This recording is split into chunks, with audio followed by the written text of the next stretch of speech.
ALKDNS, the cause of the sudden change in the smokestack was yet to be determined by the townsfolk in that small village of Alasia. Its causation was not lost on the inhabitants of the desolate wasteland of R.E.Collins, though. Way of that smokestack and every surviving living creature was sounding, an alarm was shifting in its own state of conscious awareness.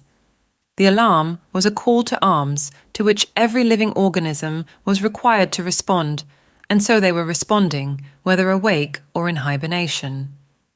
The most catatonic and in the deepest of such states were the Modoforlk, who were infantile-like in their stirrings toward wakefulness. These unfortunates would stir for the longest time before rousing and cause the most raucous disturbance on the land's surface before they had even opened their eyes.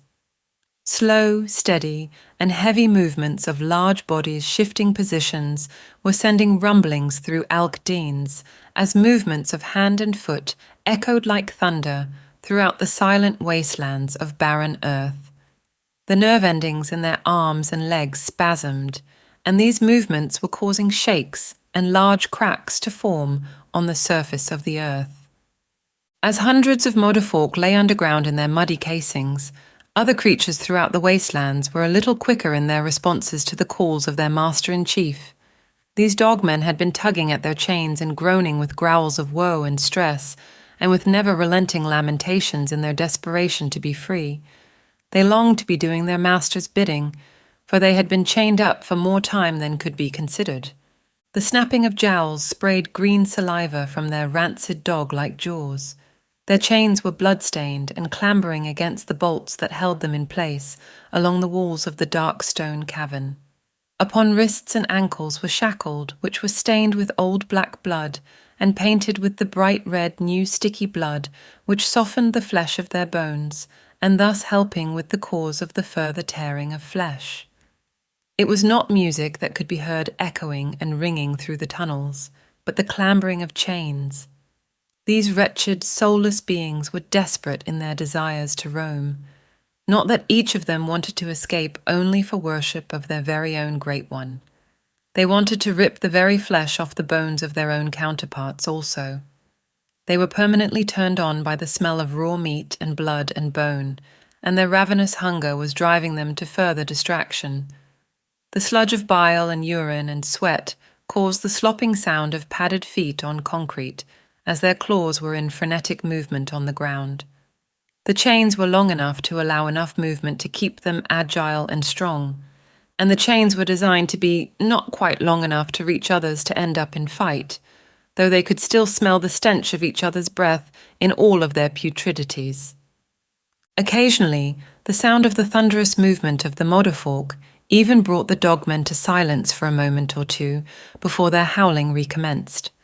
Occasionally, the thunderous movement of the ground underfoot brought the dogmen to stillness as the ground shook. The dogmen sniffed on such occasions as if to try to gauge what changes were afoot. They had the instinct to know that change was coming, but not the mental congruity to understand what was coming, nor the ability to comprehend their role in it. The dogmen were in a moment of silence as the ground ceased its latest murmurous shaking, and just outside of the dark, cold desert caverns. Amid the silence of rumbling earth and the hushing of the dogmen, a sound which could only be described as scampering was occurring on the loamy ground. Metallic bugs came scampering up and out of crevices in which they hid. Scores of them scurried under rocks and out of burrows as the ground cracked about them. Except for their chameleon eyes, which more times than not gave away their presence, they blended into their environments camouflaged by the colour of the ashen grey earth that they inhabited. Little coloured lasers shot out of their eyes as hundreds of bug eyes scanned the environment, noting any change or anomaly that may be occurring around them. The routine of camouflaging themselves and then coming out of hiding at any noise or movement in the ground was in full play now. Once the scanning was completed, the bugs found novel places to hide and shut their eyes until further notice. Then, almost without notice, everything was silent.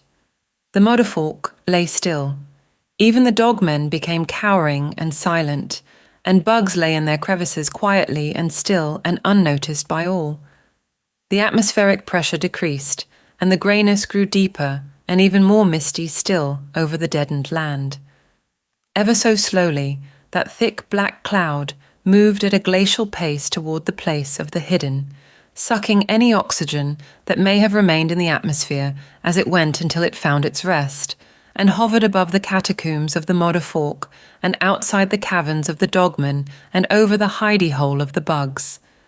And so it sat, only feet above the ground unmoved.